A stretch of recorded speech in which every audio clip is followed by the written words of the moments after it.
السلام عليكم، كي دايرين؟ لاباس عليكم بخير. نشارك معكم الطويجين ديال الدجاج مع البصله والزبيب. كيجي لذيذ ما بين الحلاوه والملوحه، كيجي لذيذ وما تشبعوش منه. خديت الزيت البلديه مع الزيت النباتيه، خلطتهم وخويتهم في الطاجين هما الاولين. وخديت التوابل اللي كتشوفوا معايا على قدام الكاميرا، اللي هي التوابل كامله من غير الكمون.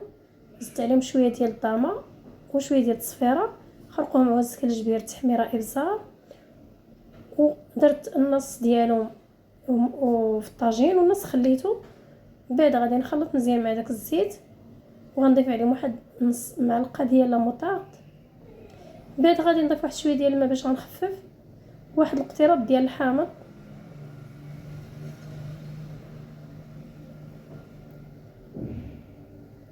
صافي كنخلط مزيان باش كنضيفو فيه الدجاج ولا اللحم.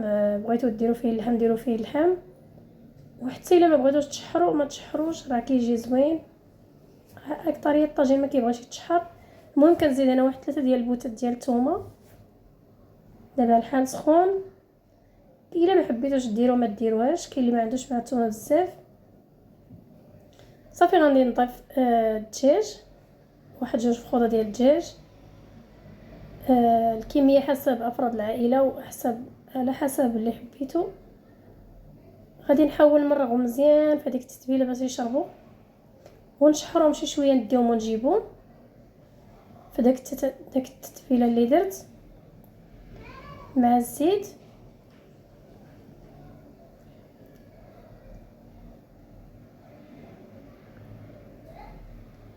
بعد ما شحرتهم شي شويه تشدوا فراسهم كما كتشوفوا وشربوا التتبيله مزيان، غادي نحيدهم.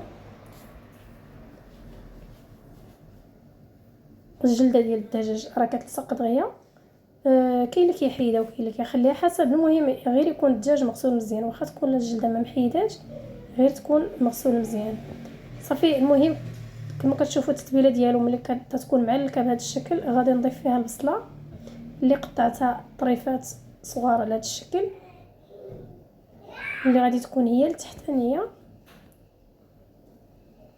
كنحيدو الا كانت شي حاجه لاصقه باش ما تبداش لينا يبدا يتلصق لينا الطاجين من دروك من الاول.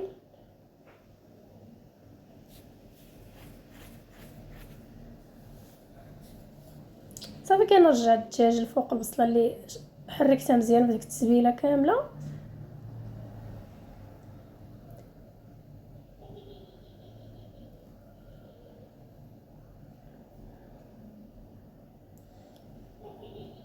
من بعد كنضيف عليه البصله اللي قطعتها شرائح طوال كما كتشوفوا. من احسن طرقوها اكثر باش كطيب دغيا وما كتعطلش.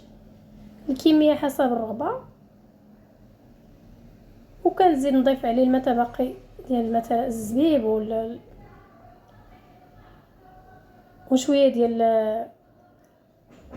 المشماش، وغادي نضيف كلشي بمره، وغنسد باش ما نبقاش نطلع ليه ونبقى مبرزه معاه.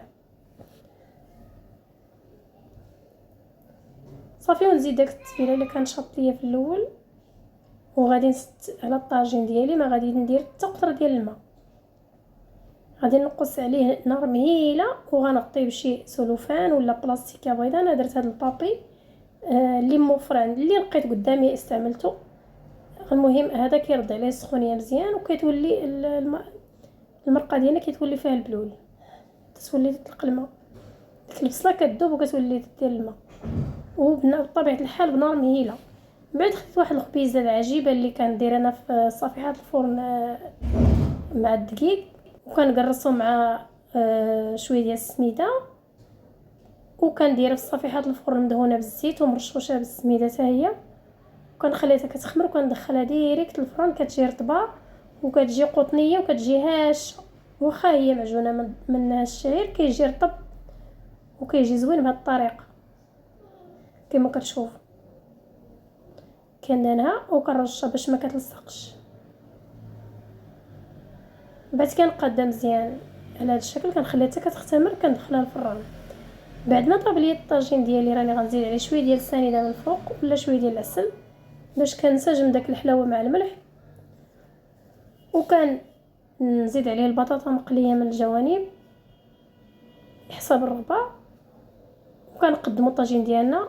كان هذا هو الشكل النهائي ديالو، طاب مزيان وجا معسل، ما تشبعوش منه، جا لذيذ. بعد زدت عليه شويه ديال الربيع، ما نسيت ما بينتوش. وكان هذا هو الشكل النهائي ديالو بالصحه والراحه، وكنتمنى يعجبكم.